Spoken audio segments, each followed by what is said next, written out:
क्या आप कभी अपने जीवन में शांति महसूस करने की कोशिश करते हैं, लेकिन हर बार वह कहीं खो जाती है?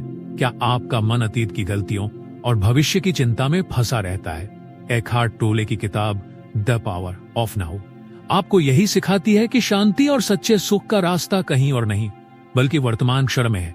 हम सब अपनी जिंदगी में कभी ना कभी मानसिक संघर्षों और दर्द से गुजरते हैं। कभी कभी ऐसा लगता है कि हम जीवन के बहते हुए पानी के साथ संघर्ष कर रहे हैं, बिना ये जाने कि असली शांति का स्रोत सिर्फ हमारे भीतर है। इस पुस्तक में टोले हमें यह समझाने की कोशिश करते हैं कि हम जो महसूस कर रहे हैं वह हमारी मानसिकता और अपने विचारों की गिरफ्त में है। हमारी असली शक्ति और शांति तब मिलती है जब हम केवल वर्तमान में जीते हैं, बिना अतीत या भविष्य की परवाह किए। यह किताब न केवल एक आत्म सहायता गाइड है, बल्कि एक गहरी आंतरिक यात्रा है जो हमें यह सिखाती है कि असली खुशी बाहरी दुनिया से नहीं, बल्कि हमारे भीतर से आती है। टोले के शब्दों में, वर्तमान में जीने से ही हम अपने वास्तविक अस्तित्व को महसूस कर सकते हैं और शांति पा सकते हैं। आइए जानते हैं इस किताब के 10 अध्यायों के माध्यम से कैसे हम अपनी मानसिक शांति की यात्रा पर निकल सकते हैं और जीवन के वास्तविक अर्थ को समझ सकते हैं। Chapter 1, you are not your mind. आपका दिमाग और शरीर अलग है। द पावर ऑफ नाउ का पहला चैप्टर दिमाग यानी मन के बारे में बात करता है। ऑथर का कहना है कि ज्यादातर लोग अपने दिमाग में चल रहे विचारों के बारे में नहीं जानते हैं। वह कहते हैं कि हमारा दिमाग लगातार विचार, यादें और कल्पनाएं उत्पन्न कर रहा है, और यही विचार, यादें और कल्पनाएं हमारी पहचान बन जाते हैं। हालांकि हमारा असली सार दिमाग से परे है और हम मन को शांत करने और वर्तमान क्षण में रहने के लिए सीखकर स्वयं के इस गहरे अर्थ को समझ सकते हैं। ऑथर कहते हैं कि हमारा मन दर्द का प्राथमिक स्रोत है।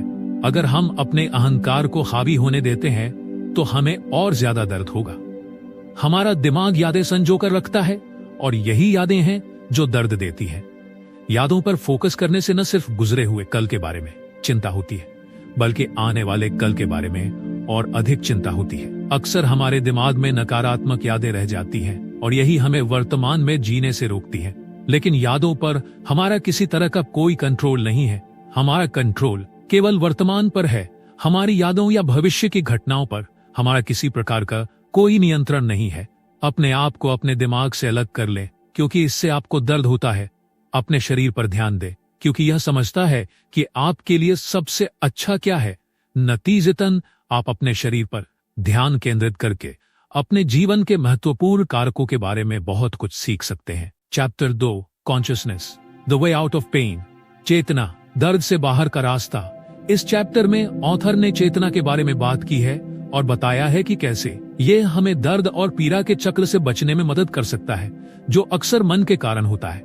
वह बताते हैं कि चेतना वर्तमान क्षण की जागरूकता है, और ये चेतना ही है जिसकी वजह से हम एक पूर्ण जीवन का अनुभव कर सकते हैं। ऑथर का कहना है कि ज्यादातर लोग पूरी तरह से सचेत नहीं होते हैं, क्योंकि वे अपने दिमाग में उठने वाले विचारों और भावनाओं की निरंतर धारा में फंस जाते हैं। वे समझाते हैं कि अधिक जागरूक और उपस्थित होकर हम मन के कारण होने वाले दर्द और पीड़ा से खुद को मुक्त कर सकते हैं। अधिक जागरूक बनने के प्रमुख तरीकों में से एक आंतरिक शरीर जागरूकता, इनर बॉडी अवेयरनेस के अभ्यास के माध्यम से है। इसमें हमारे शरीर में शारीरिक संवेदनाओं पर ध्यान देना शामिल है, जैसे सांस, दिल की धड़कन और ऊर्जा प्रवाह। ऐसा करने से हम अपने शरीर और वर्तमान क्षण से अधिक जुड़ जाते हैं और हम अपने विचारों और भावनाओं को उनके साथ पहचाने बिना बेहतर ढंग से देख पाते हैं। ऑथर चेतना प्राप्त करने में स्वीकृति के महत्व पर बल देते हैं।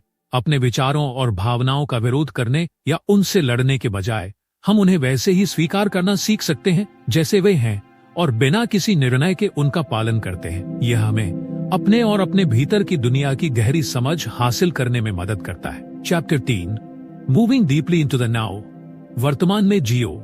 इस चैप्टर में ऑथर वर्तमान क्षण में जीने के अभ्यास और इससे होने वाले लाभों के बारे में बताते हैं। वह बताते हैं कि वर्तमान क्षण ही एकमात्र ऐसा क्षण है जो वास्तव में मौजूद है, और हमारा दिमाग अक्सर हमें अतीत या भविष्य के विचारों के कारण वर्तमान से दूर कर देता है। ऑथर कहते हैं कि अपने सेंसेस पर फोकस करके और अपनी सराउंडिंग्स के बारे में अधिक जागरूक होकर हम वर्तमान क्षण का पूरी तरह से अनुभव करके हम ऐसी आंतरिक शांति का अनुभव कर सकते हैं जो बाहरी परिस्थितियों से प्रभावित नहीं होती है। वर्तमान में जीने के लिए प्रमुख अभ्यासों में से एक है ध्यान, मेडिटेशन। वह बताते हैं कि ध्यान हमें मन को शांत करने और वर्तमान क्षण में पूरी तरह से ध्यान केंद्रित करने में मदद कर सकता है। वह ध्यान करने के तरीके के बारे में भी बताते हैं, जिसमें आसन और श्वास संबंधी सुझाव भी शामिल है। ऑथर समय यानी टाइम के बारे में बताते हैं कि कैसे हमारा दिमाग पास्ट और फ्यूचर की भावना पैदा करते हैं, जो कि अक्सर वर्तमान क्षण से बिल्कुल डिस्कनेक्टेड होते हैं। वह बताते हैं कि सच्ची आध्यात्मिक जागृति, स्पिरिचुअल अवेकनिंग, तभी मिल सकती है जब हम समय की अपनी धारणा में बदलाव करें और वर्तमान क्षण में जीने की आदत डालें। Chapter 4, mind strategies for avoiding the now. वर्तमान से बचने के लिए मन की रणनीतियां। इस चैप्टर में ऑथर उन तरीकों पर बात करते हैं जिनसे हमारा दिमाग अक्सर विभिन्न रणनीतियों के माध्यम से वर्तमान क्षण से बचने की कोशिश करता है। वह बताते हैं कि ये रणनीतियां सचेत और अचेतन दोनों हो सकती है और ये अक्सर दुख का कारण बनती है।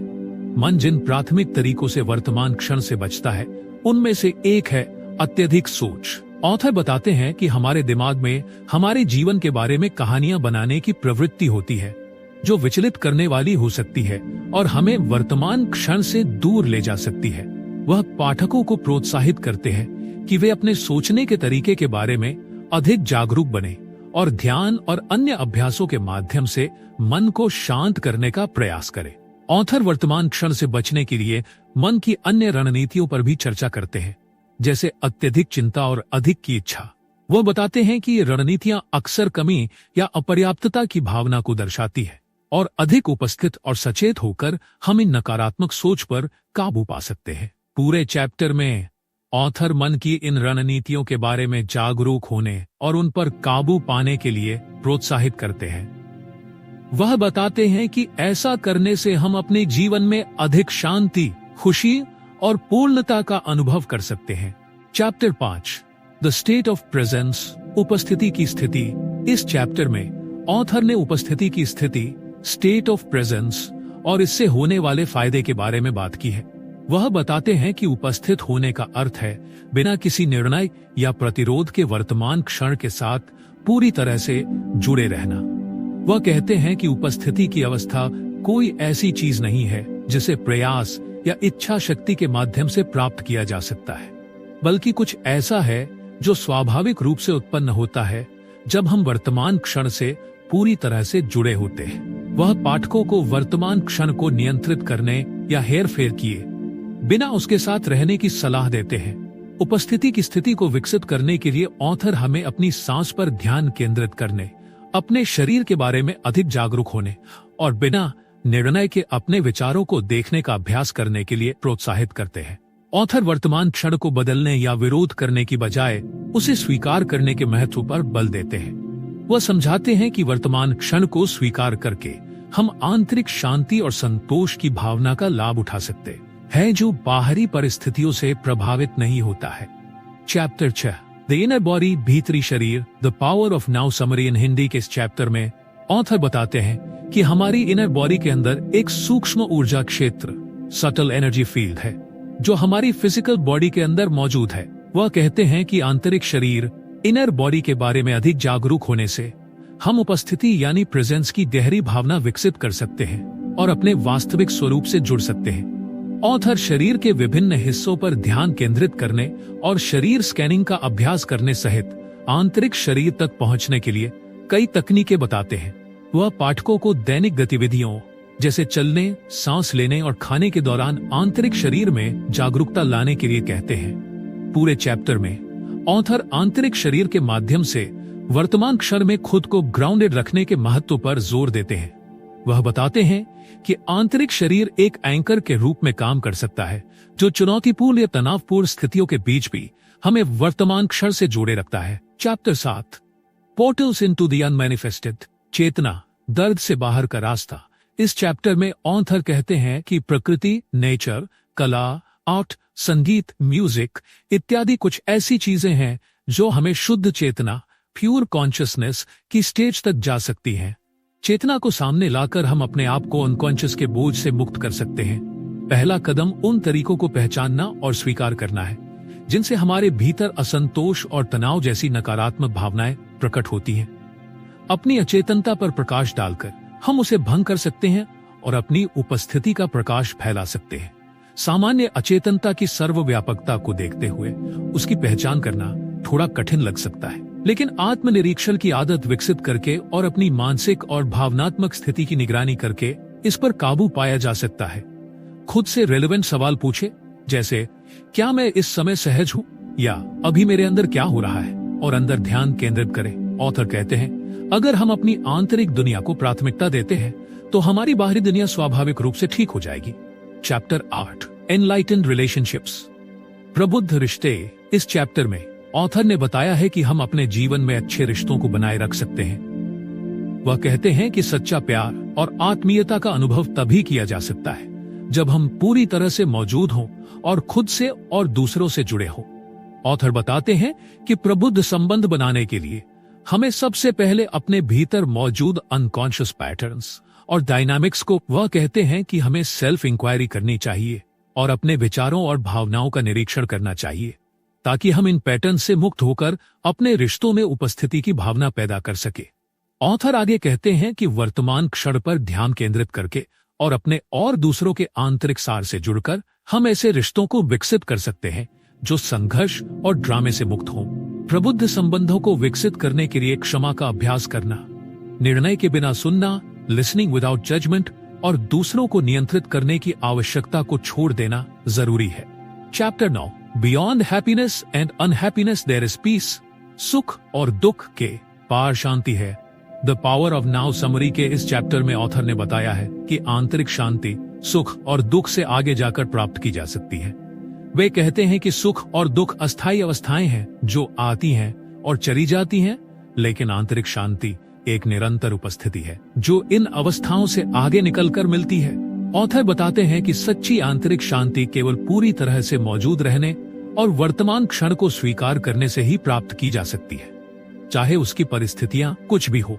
उनका सुझाव है कि वर्तमान क्षण के प्रति समर्पण करके हम खुद को खुशी की तलाश और दुख से बचने के निरंतर चक्र से मुक्त कर सकते हैं। ऑथर वर्तमान क्षण को पूरी तरह से अपनाने के महत्व पर जोर देते हैं, जिसमें कोई भी दर्द या पीड़ा उत्पन्न हो सकती है। उनका सुझाव है कि इन अनुभवों को पूरी तरह से स्वीकार करने और अपनाने से हम उन्हें पार कर सकते हैं और आंतरिक शांति पा सकते हैं। Chapter 10 the meaning of surrender, समर्पण का अर्थ। इस चैप्टर में ऑथर समर्पण की भावना से चेतना की एक गहरी स्थिति को जानने और उसके जरिए आंतरिक शांति और स्वतंत्रता का अनुभव करने के बारे में बताते हैं। ऑथर के अनुसार समर्पण वह स्थिति है जब हम अहंकार को त्याग कर वर्तमान क्षण को स्वीकार करने की इच्छा विकसित कर लेते हैं, और वह भी बिना किसी प्रतिरोध या निर्णय के। वह बताते हैं कि समर्पण एक निष्क्रिय या कमजोर अवस्था नहीं है, बल्कि जीवन के प्रवाह के साथ संरेखित करने और वर्तमान क्षण के ज्ञान और मार्गदर्शन के लिए खुद को खोलने के लिए एक सक्रिय और शक्तिशाली विकल्प है। ऑथर के अनुसार समर्पण का एक प्रमुख पहलू सच्चाई को स्वीकार करना और परिणामों या अपेक्षाओं के प्रति अपने लगाव को छोड़ देना है। वह बताते हैं कि जब हम समर्पण करते हैं तो हम उद्देश्य और अर्थ की एक गहरी भावना का लाभ उठा सकते हैं। जो इस पूरे चैप्टर में ऑथर हमारे दैनिक जीवन में समर्पण की स्थिति विकसित करने के लिए अलग अलग प्रैक्टिसेस और इनसाइट्स शेयर करते हैं। इनमें वर्तमान क्षण के प्रति हमारे प्रतिरोध के बारे में जागरूक होना, अज्ञात को एक्सेप्ट करना सीखना और वर्तमान क्षण में खुद को आत्मसमर्पित करना शामिल है। तो दोस्तों, ये थी एक हार्ट टोले की द पावर ऑफ नाउ की समरी। ये एक ट्रांसफॉर्मेटिव बुक है जिसने दुनिया भर के लाखों लोगों को आंतरिक शांति पाने और अधिक पूर्ण जीवन जीने में मदद की है। वर्तमान क्षण की जागरूकता और मन की प्रकृति की शक्ति पर अपनी शिक्षाओं के माध्यम से ऑथर पाठकों को आत्म खोज और आध्यात्मिक जागृति की यात्रा शुरू करने के लिए कहते हैं। बुक में ऑथर मन की सीमाओं पर काबू पाने और वर्तमान क्षण में पूरी तरह से जीने के लिए व्यावहारिक सलाह और अंतर्दृष्टि प्रदान करते हैं। वह अतीत को जाने देने, वर्तमान क्षण को अपनाने और जीवन के प्राकृतिक प्रवाह को आत्मसमर्पण करने के लिए कहते हैं। कुल मिलाकर द पावर ऑफ नाउ हमें याद दिलाती है कि सच्ची खुशी और तृप्ति केवल वर्तमान क्षण में ही हमारे भीतर पाई जा सकती है। बुक की शिक्षाओं को अपनाने और वर्तमान क्षण जागरूकता पैदा करने से हम अपने जीवन को बदल सकते हैं और आंतरिक शांति और खुशी की गहरी भावना खोज सकते हैं। तो दोस्तन, इसे अपने फैमिली और फ्रेंड्स के साथ अवश्य शेयर करें। अगर आप भी अपने जीवन को तनाव से मुक्त करना चाहते हैं और आंतरिक शांति की ओर एक कदम बढ़ाना चाहते हैं, तो इस अद्भुत यात्रा पर चलने के लिए तैयार हो जाइए। और ऐसी ही प्रेरणादायक किताबों की समीक्षा और सारांश के लिए हमारे चैनल द समराइज को सब्सक्राइब जरूर करें।